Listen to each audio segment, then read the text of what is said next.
Ang mga pananaw, opinyon at pahayag na inilalahad sa programang ito ay tanging sa mga host at panauhin lamang at hindi sumasalamin o kumakatawan sa opisyal na polisiya, posisyon o pagsang-ayon ng network, ng pamunuan nito o ng mga kaugnay nitong organisasyon. Lumulubot man ang balat at humina man ang tuhod, sama-saman pa rin ang buong pamilya hanggang sa pagtanda. Ganito kami sa Team Pula!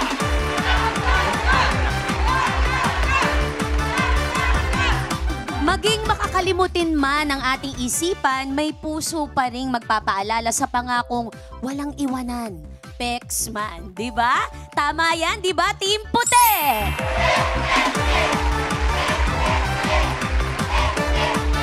Kapatid ang tawagan natin sa isa't isa dahil tayo ay iisang pamilya dito sa Face to Face Harapan!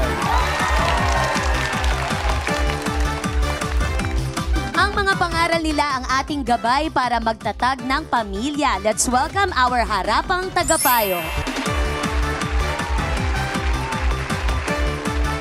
Kampante ang pag-iisip basta't kasama natin siya. Siya po si Doktora Camille Garcia. Kalmado ang takbo ng puso tuwing narito siya. Dr. Love, Brother June Banaag. Hari ng popcorn. Protektado tayo ng batas dahil kasangga natin siya. Siya po si Attorney Lorna Kapunan.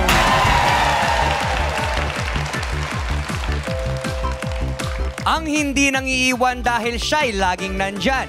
Laging handang tumulong sa mga kapatid nating nangangailangan. Nandito na ang nag-iisang ate ng masa, Corina Sanchez Rojas!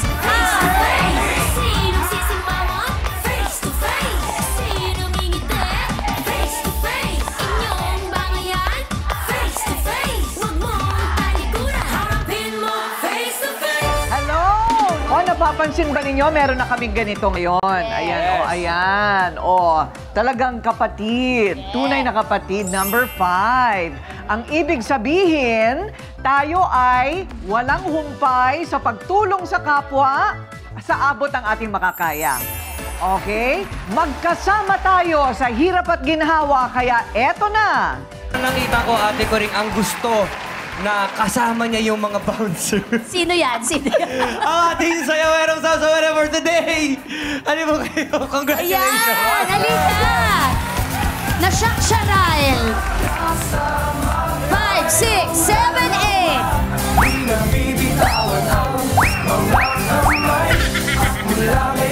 8. Biglang nahiya. Nung katabi niya na si Mark. Paano ba yan? Easy. Mark, dapat po ng Natural ang blush yun. Bakit siya napili mo? Kasi kanina ate ko rin, mag-isa lang siya lang humahataw. Tapos nung pinili ko naman, nahiya naman sa mga bouncer natin. Nahiya.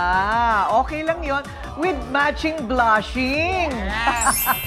Mamaya ipapakilala ka namin ng formal. Okay?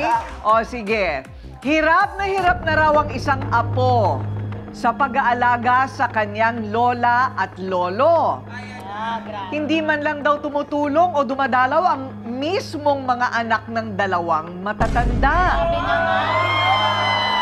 Kaya ang sigaw ng nagmamakaawang apo sa lolo para kina lola at lolo. Mga anak ko, nalala ko yung pag-aruga ko sa inyo. Ngayon, itong matanda na ako, hindi na ninyo ako inaalagaan. Pinabayaan na ninyo ako. Saan ba kayo ngayon? Dalawin naman ninyo ako. Kila Chris, kay Menchi, kay Nining, sana matulungan din nila si Lenlen. Lalong-lalo na sa pagkain, pinansyal na pangangailangan. Sa tito ko po, sa mama ko, sa tita ko, sana tulungan niyo naman po kami. Kasi hirap na din po talaga kami. Mabuti nga, andyan si Lenlen, siya ang nag-aruga sa atin, siya ang nag-alaga, siya ang nagpapakain. Lahat, kung mayroon ako nararamdaman, binibilihan niya ako ng gamot. Lenlen at Chris, harapan na!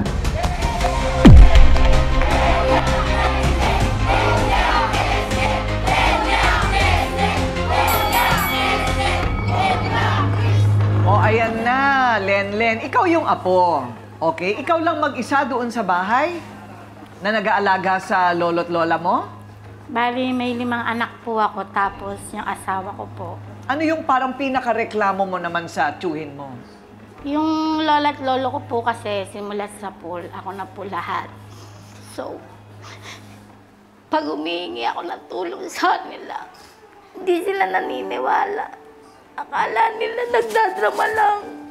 Pero yung mata niya po, malabo na talaga. Ah, malabo. Iniinda niya po talaga yung mata niya lagi. Pinuntahan ng researcher namin ang isa pang anak ni lolo't lola, yung bali kapatid niya, no? Bunso sa mga kapatid nila, Chris. Nag-beast mode. Ferocious, galit na galit pa. Oo, yung nanay naman ni Lenlen, pinuntahan din, gitna siya sa 3 magkapatid, hindi naman sumasagot daw sa tawag. O eto, at least may isang humarap sa atin. Ano? Okay, alamin naman natin ang paliwanag ng tiyuhin ni Lenlen tungkol sa kanyang mga hinaing. Abangan sa pagbabalik ng Face to Face Harapan. Face to face, sinong sisimangot? Face to face, sinong ngingiti? Harapin mo face to face.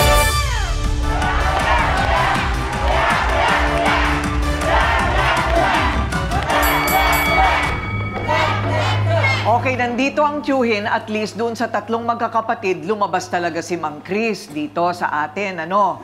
So, Mang Chris, meron ka bang pakialam o malasakit doon sa nanay at tatay mo? Meron naman po. Meron naman po. Meron naman pala Oo, kaso, kaya lang, naiya ako magpunta doon dahil pupunta ka doon, wala kang gano'n, may bigay na. walang maibigay. Ganun, walang Kasi trabaho. nangangalaka lang siya eh. Magkano ba ang kinikita mo sa maghapon? 500 lang po. Mga 500, pero kita mo na yon. Opo. Oo. O pagkatapos sila ng anak mo? 6 po. 6. Pero may mga asawa na po. Oo. May mga ano na. Okay. Siyempre kami dalawa lang mag-asawang O, sa 500 isang araw, siyempre pagod na pagod siya, di ba? Tingnan mo naman siya, oh. Halos Bakit? hindi makasalita. bahay tubig. Oo, bayad sa tubig, sa Ilaw. kuryente, ilaw, sa Sa renta. Sa kukunin yan. Nangungupahan pa kami. Nangungupahan pa kayo. Ayun. So medyo mahirap nga. Pero ang hinihingi nyo lang kahit 50 pesos isang araw. Kahit 1 kilo lang po. Kahit isang kilo araw. ng bigas isang araw. Kung ayaw nila magbigay ng pera, kahit bigay. Oo. Eh kaya lang, meron din kasi siyang kabuhayan. Hindi ko nga alam paano susolusyonan ito eh. Nangangailangan din kasi sila. Hindi ba? Oo. Pag nagkakasakit daw, hindi mo man lang dinadalaw? Minsan, kaya pupunta ako naman sa anak kong babae. Tingnan yung lola niya. Okay. Yun naman. O bisibisita pero wala pa rin maiabot. May tanong ako, kasi 6 ang anak ni Tatay Chris. Yes. So, ibig sabihin, apo din ang mga anak mo. Bakit bukod tanging si Lenlen lang po ang nag-aalaga sa lolo't lola na sa poder niya lang? May mga kakayanan. Sabi mo, may trabaho ang mga anak mo. May binubuhay na nga, may mga asawa na pagkanya-kanyang pamilya din. Si Lenlen nga, 5 ang anak. Pero nandoon sa kanya ang lolo't lola. Bakit po, Tay Chris? Kasi po, yung unang malit pa, lola at tatay ko nagpalaki dyan. Tatay ko ang nagpalaki dyan dahil inaano niya. Kaya siya yung pinakamalapit. Oo. Pero ang tanong, hindi kaya pwede na magsama-sama lahat ng mga anak, magbigay lang ng tigli 5 piso isang araw. 5 piso lang isang araw. Kung marami naman sila, makakabili na ng 1 kilong bigas man lang araw-araw para sa kanila. Pwede kaya yon? Pwede po. Pag Pasko ba, Lenlen, nagkikita-kita sila? Hindi nga rin po nila dinadalog si nanay at si papa. Oo. Lalo na po siya. Hindi siya Kahit dumadalaw. birthday po. Kahit birthday. Natawagan ko siya, sabi ko, to, dalawin mo naman si nanay. Si papa. Hindi Oo. talaga siya pupunta. Bakit ayaw mo dumalo pagka may birthday? May pagkain doon. Kasi po, kung dadalaw po ako, wala akong pupunta ako ng nakakaya naman sa Hindi naman ata ganun, Tay Chris. Parang kahit wala kang dala, sabi nga ni Brother June, presensya Presence lang. ang kailangan. Ano naman kaya ang saloobin ng mga kakampi? Kasi yung tanong, talaga bang hirap sila at hindi nila kayang magbigay kahit 5 piso araw-araw? O ayaw lang talaga nilang magbigay? Ayun. Sabay-sabay nating malaman mula sa mga kakampi sa pagbabalik ng Face to Face Harapan. Face to face, sinong sisimangot? Face to face, sinong ngingiti? Harapin mo face to face.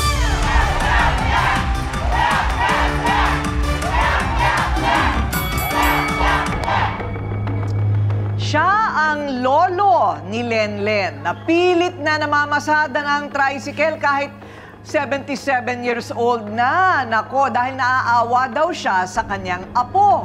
Nako, siya pa'y naaawa sa apo. Lolo Kulas, humarap ka na.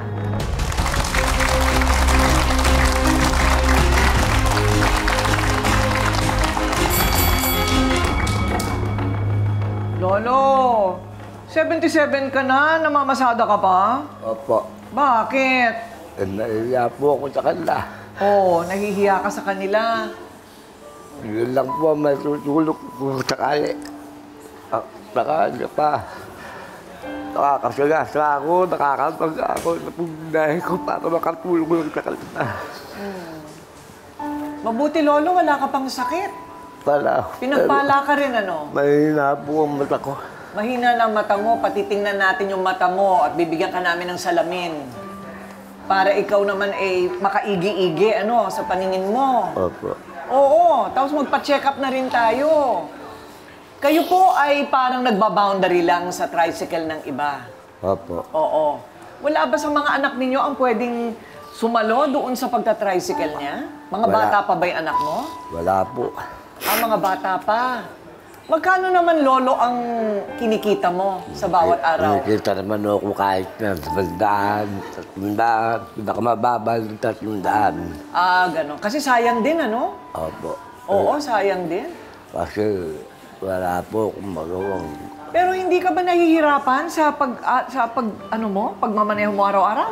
Nahihirapan din po, kaya lang talagang kailangan pong magtrabaho para kumita, para makatulong sa apo ko.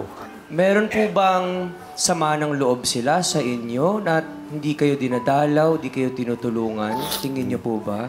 Hindi ko po alam kung ano sama ng loob nila sa akin.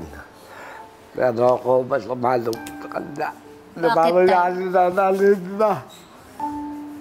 Hindi ko alam kung ano kasalanan ng mga dahil sa kanila. Para sa kanila namin sa bahay.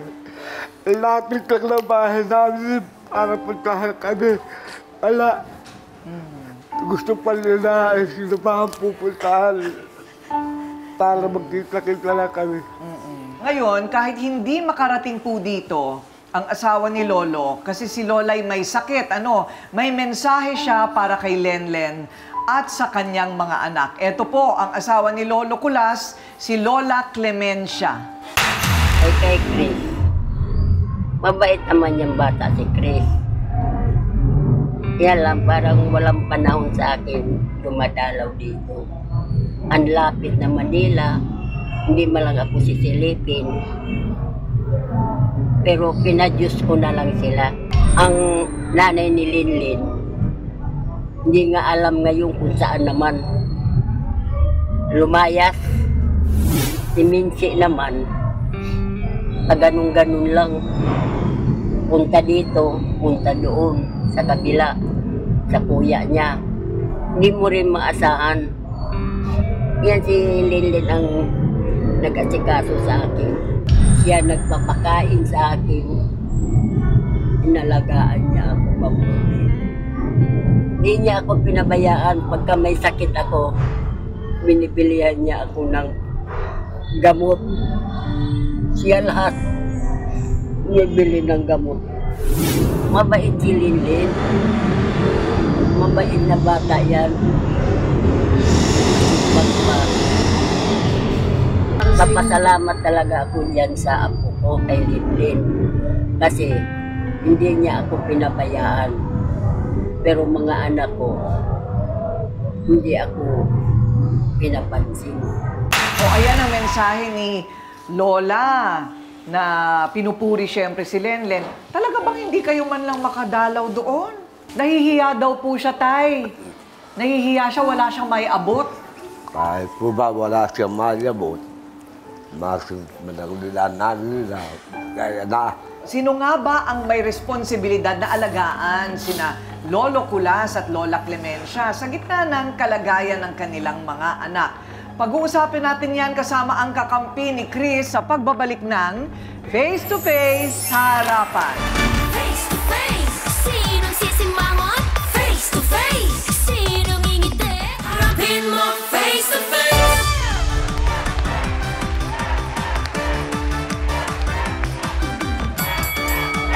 Siya naman ang isa sa mga apo ni Lolo Kulas na may sagot sa hinaing ni Lenlen. Sel, humarap ka na.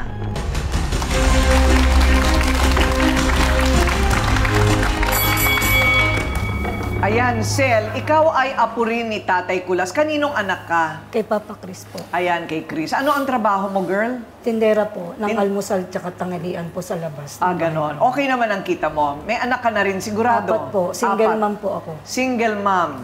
Pinag-aaral mo mga anak mo? Isa na lang po, magka-college po.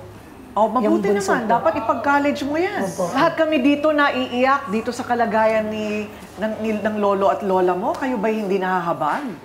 Hindi, totoo lang po, Ate Coring, lahat po ng sinasabi ni Lenlen, hindi po ano yung katotohanan na walang malasakit ang tatay ko o mga kapatid ng tatay ko sa magulang nila.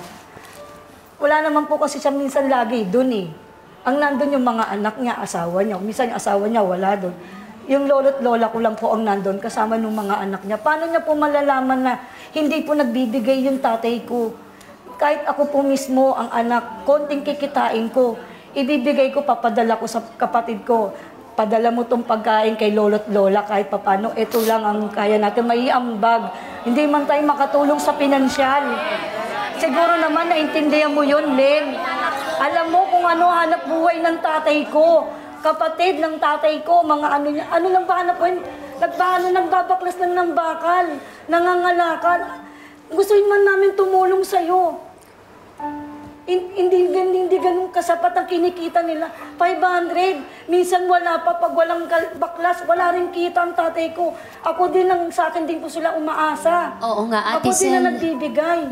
Masingitan ko lang po, no? Okay, naintindihan po namin, nag-aambag kayo, tumutulong po kayo. Pero mismong si Tatay Kulas na ang nagsasabing, hindi niya nararamdaman si Tatay Chris. Ate Tuesday, nabibrainwash po kasi nila si lolo't lola. Ano kaya ang dahilan? Bakit kaya?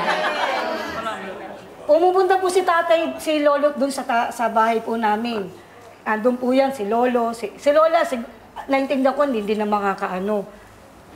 Pupunta po yan sa bahay, pangakainin po namin. Kung ano po yung tira ko sa paninda, yun po na inaibabigay namin kay lolo. Sinasabi na po namin kay lolo, pasensya na po kayo kung ano man po yung hindi po na nakakapagbigay si tatay sa inyo ng sa pinansyal. Dahil alam niyo naman po ang nangyari dahil kaka-opera pa lang po, gagaling lang po sa labas ng ospital. Hindi po kami makapag-abot sa iyo sa ngayon. Okay, teka muna, mabalik ako dun sa brainwashing. Ano naman ang motibo ni Lenlen? Bakit Kasi niya yung gagawin? Galit nga po siya. Galit po siya sa tatay ko. Kung paano nabasusin ng tatay ko, hindi ko nalalaman. Nagsasabi lang ang mga kapatid ko. Kung galit ako sa tatay mo. Patapusin mo muna ako. Hindi po rin, matanda ako sa'yo, Len. Kahit hindi na ako respetuhin mo, tatay ko na lang. Kung galit ako sa tatay mo, hindi ko ipapagamot yan. Ayun nga eh. Ito nga eh. Ate ko rin. Ito po Kapaliwanag ko po sa inyo. Nagbibigay ka ng tulong. Pero ano kapalit? Sumbatan mo, magulang ko, grabe ka. Hindi ako nanunumbat. Hindi, nanunumbat ka, nangungwenta ka. Na dapat. Ano sinasabi mo? Lagi na lang ba ako? Tumutulong ako Pero kinukwenta mo. Paano? Kinukwenta mo, sinusumbat Sinasabi mo. ko lang, ulti po ba magbabantay sa ospital? Kailangan ako magbibigay ng pangkain. Magkaiba ang idinidiin o Alam mo, isinusumbat sa sinasabi lang. Anong tawag mo doon? Sinasabi ko lang sa inyo na Anong tawag mo nahihirapan mo talaga ako. Okay, Attorney Lorna, kung meron ng senior citizen benefits, una, magkano lang ba yun? Maliit lang eh. Maliit lang? Maliit lang. Kanya nga, I want to use the opportunity na paalala, no? Kasi merong final na bill sa 19th Congress. 20th Congress na to, no? Yung final na bill na yun, hindi pinasa. Tungkol sa senior citizens, expanded senior citizens benefits. Anong ibig sabihin nun? Kasi ngayon, yung mga senior citizens benefits, para sa mga indigent lang, na. Lahat naman tayo taxpayer. Pera natin yan eh. So yung expanded bill, propose na lahat ng senior citizens mabigyan ng benefit. Kasi taxpayer tayo, hindi lang yung nangangailangan. Pangalawa, ang expanded dapat additional. Ngayon, 1,000. Merong proposal sa 19th Congress na additional 500. Pag ang age mo is 60 to 69. At additional 1,000 pag ang age mo ay 70 and above. Oh. So lahat tayong senior citizen, hinihintay namin yon. Nakalimutan, hindi pinasa. Nag-away-away dito sa mga flood control and all that. So sana mga nakikinig ngayon sa TV5, Senior Citizen Act naman. Kasi kailangan namin lahat, tayo lahat tatanda, no? At saka nag-contribute na tayo sa taxes. Ano ba naman yung additional 500 or 1,000 sa mga ninakaw nyo sa taong bayan? Yun na nga kasi talagang misallocated ang budget. Ang yearly budget natin, misallocated. Kulang na kulang talaga para sa mga matatanda. Sa batas, kulang na kulang din ang seniors. Ang dami sa kabataan, meron na nga sa LGBTQIA+. Nakalimutan yung seniors. Yon. Okay, Dr. Love, may kinalaman ba sa pagpapalaki sa anak kung bakit ayaw arugain ng anak ang tumanda ng magulang? Ate ko rin walang magulang na gustong maging ganyan ang anak. Ang gusto ng magulang ay gumanti ng pagmamahal ng anak, lalo na sa panahon ng pagtanda. Sa ngayon, habang tinitingnan ko si Lolo Kulas, pinipigil ko lang lumuha kasi hindi magandang makita ng tao na lumuluha ako dito. Halos magkasing edad kami ni Lolo Kulas. At nararamdaman ko ang pain sa puso ni Lolo Kulas. Ang hinihingi niya, Sel, hindi pera. Ang hinihingi niya ay panahon na makita at makasama ang mga anak niya. Naghuhumiyaw ang puso ni Lolo Kulas. Kailangan ko ng panahon. Kailangan kong madama na mahal ko kayo at mahal niyo ko. Kailan pa? Pagpantay ng pa ako? Tsaka niyo sasabihin mahal ako? Hindi ko kailangan yung ubas na ibibigay niyo sa akin. Kailangan ko yung panahon niyo. Mayakap ko kayo. Kasi konti na lang, tatawagin na ako. Nakita natin yung nanay nila. Maswerte kayo, may mga magulang pa kayo. Isang bagay lang iiwanan ko sa inyo. Ang ginawa niyo sa magulang niyo, nakikita ng mga anak niyo, yan ang gagawin sa inyo. Pagtandaan niyo. Si Jesus, samantalang nakapako sa krus, alam niyang mamamatay siya. Itinagubilin niya ang kanyang ina sa kanyang pinakamamahal na disipulo, si Juan, upang masecure ang kanyang ina para may alaga, para may matirhan ang kanyang ina. It was Jesus. Kayo. Saan ang pag-ibig niyo? Pera-pera lang ba ang pagmamahal natin sa magulang? Ate ko rin. Salamat, Brother June. Eto na. Si Lolo nga, hindi na makaupo ng diretso. Doc Camille, paano na ngayon makakabawi ang mga anak kina Lolo Kulas at Lola Clemencia sa tingin mo? Okay, unang-una ate ko rin sinabi nga nila, pag dumadalaw, ayaw nilang dumalaw dahil wala silang maibibigay. But remember, dito ang pinag-usapan natin, time is currency. So pwede nating sabihin yung panahon na ibibigay nyo, parang yun na yung kapalit ng pera na sinasabi nyo. Malaking bagay yung panahon na ibibigay sa magulang. Kasi kumisan ng mga magulang, hindi naman kinakailangan yung pasalubong eh. Ako naalala ko yung nanay ko, bibigyan ng pasalubong tapos ang kukunin isang pirasong lechiyas lang tapos pamimigay din yung kung kani-kanino. Pero ang point, parang meron ka lang na ibigay. Pangalawa, ano ba yung sabihin natin, time, energy, at the same time, yung pagmamalasakit mo na samahan sila sa check-up, o kaya naman yung kung gagawa ng paraan na yung kung may mga medical problems na ganyan, ang daming pwede niyong itulong eh. Kayo mismo bilang mga anak, pwedeng maghanap ng mga pagkakataon na paano ba sila masasamahan na makapunta dito magpa-ultrasound ng libre, magpa-laboratory ng libre. Ang laking factor yan, Ate Coring. Kaya hindi kinakailangan ng pera doon. Kumisan, pwede pa kayong humingi ng pamasahe sa barangay eh. Para lang sabihin na ipapacheck up ko po yung tatay ko, kaya lang wala kami pamasahe. O kaya naman pa pwedeng sabihin, pwede po bang gamitin yung ambulansya ng barangay para yung tatay ko madala dito o yung nanay ko madala doon. Ang kinakailangan talaga dito, panahon. At panahon din na magsasabi kung bakit kinakailangan na tayo, yung mga problema nyo ganyan, yung mga galit nyo na yan, kailangan, masolusyonan na yan eh. Kasi, napaka petty or sabihin na natin, sobrang iksi ng panahon ni tatay at ng lolo at lola nyo. Tapos ganyan pa yung ipinapakita nyo. Lalong masakit dun sa mga matatanda na nakaranas dito.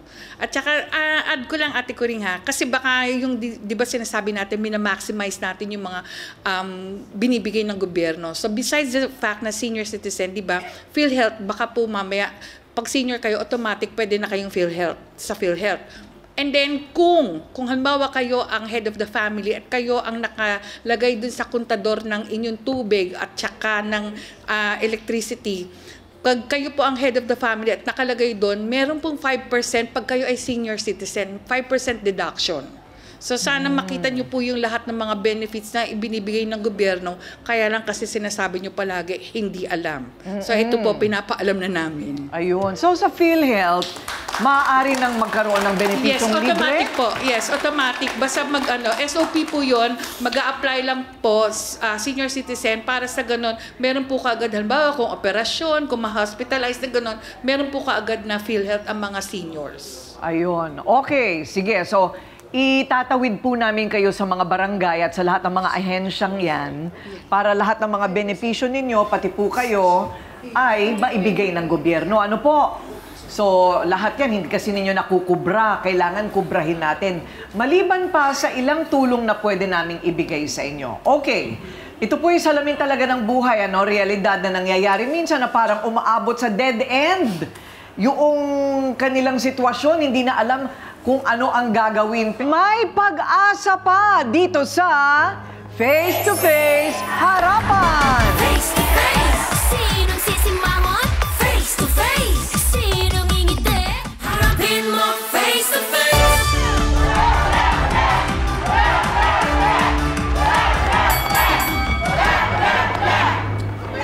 Okay, medyo mahaba-haba ito. Dahil ang dami po nating pangangailangan. Unang-una na dapat ang kalusugan. So, si tatay, dapat natin patingnan ng mata at bibigyan po namin kayo ng libreng salamin. Ano po, para kayo yung makakakita. Oo. Sa mga matatanda, kay lolo't lola, syempre patitingnan natin sila sa doktor para makita natin at bibigyan po namin kayo ng vitamina. No? Yung pampalakas po sa mga nakatatanda, vitamina para sa mga senior citizens. Siguraduhin mo na naiinom nila yan parate. Lalo si Lola may sakit, patitingnan natin sa doktor. Okay? O paano na yon ha? Okay.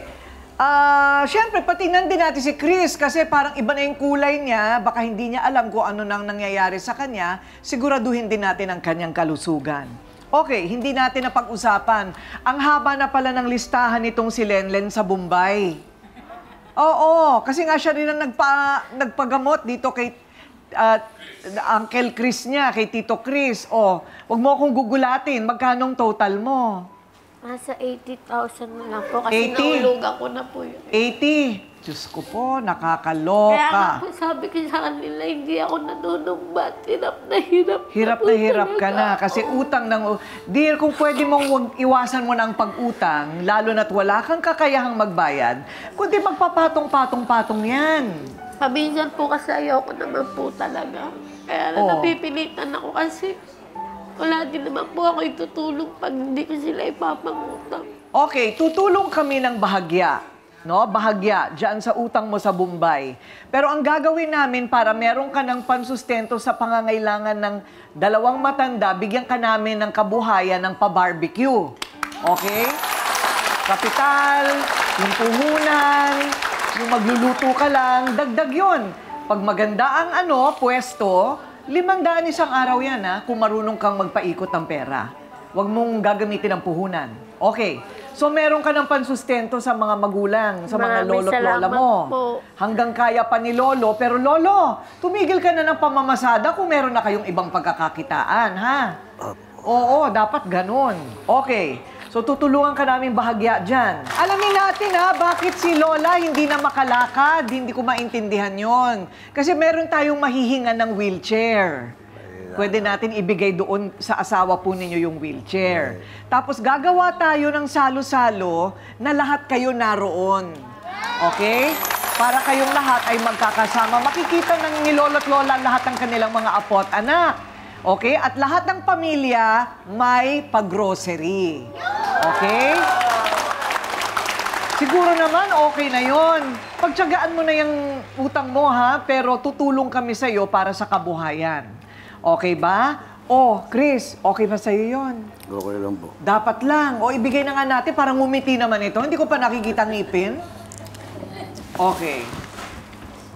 Etong ating pamaskulubong! Ayan! Ayan, tigi-tigisa kayo. Siguro naman, wala nang sumbatan sa bigas. Okay na yan. At 3 bigas ang ibibigay namin kay Lenlen at kay Tatay. Wow! So, 3 sako para sa inyo. Okay? May tig-isa kayo dyan. At sa loob ng 3 buwan, meron kayong 1 sako kada buwan. Okay.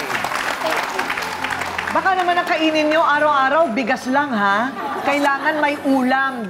Huwag yung barbecue na paninda. Huwag yung barbecue yung paninda, yun, oo. Baka yan ang ulamin mo, wala ka ng kabuhayan. Pag yan ay kinupitan mo. Bibigyan namin kayo ng kabuhayan para kung pagod na pagod ka na, huwag ka nang mamasada. Di ba? May dagdag na kayong kabuhayan. Mga 500 din isang araw yun, Tatay. Pagagamot natin yung asawa mo. Komo nagtatampo si Tatay sa inyo, ikaw na lumapit. Chris, ikaw nang lumapit sa tatay mo, yakapin mo tatay mo.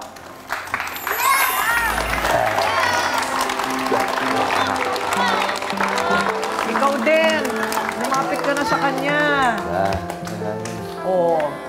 Yan lang ang kailangan nila, yakap. Hindi ba? Sa kinalaunan, pamilya pa rin ang bagsak natin. Okay, tayo-tayo lang ang magtutulungan sa pamilya. Kulang ang mga probisyon ng batas para sa mga senior citizens. Napakarami na po naming nakitang mga matatanda dito sa aming programa na sobra ang hirap sa buhay. Nasaan ang gobyerno? Talaga bang 500 pesos lang isang buwan ang ibibigay natin sa kanila? Bakit hindi nila alam ang kanilang mga benepisyo? Bakit hindi gobyerno ang lumapit sa kanila? Kung hindi na sila makakita o makalakad o makapagsalita.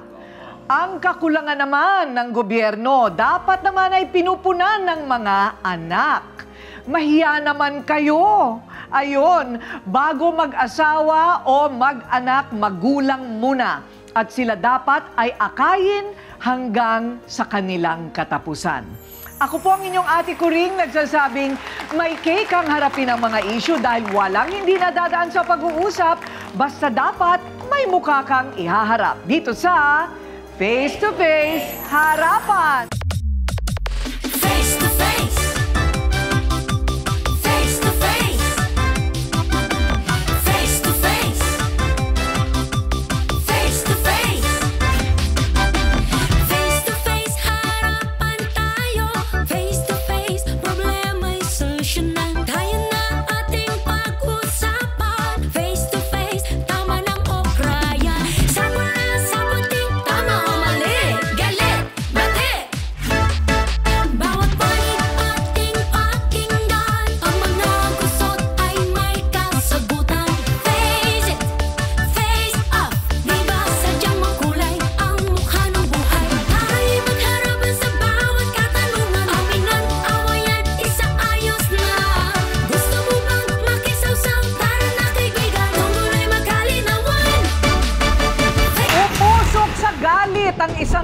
Tisay nang umuwing umiiyak ang kanyang anak. Sinabihan daw po ni Ana yung anak ko na ampon. Sobrang galit ko na po kasi nga pasaway talaga. Binigtas niya yung isa kong chicheria. Bakit hindi mo na lang kinausap si Tisay? Dahil nakulitan na talaga ako. Ikaw ang unang-una na nagdisiplina. Nasasaktan ako eh. Mga nanay, nag-away-away. Tinatulan daw kasi ng isang nanay ang anak ng isa pang nanay at tinatawag na ampon. Alamin natin kung bakit umiyak at umaray ang batang pasaway na ito. Harapin mo face to face.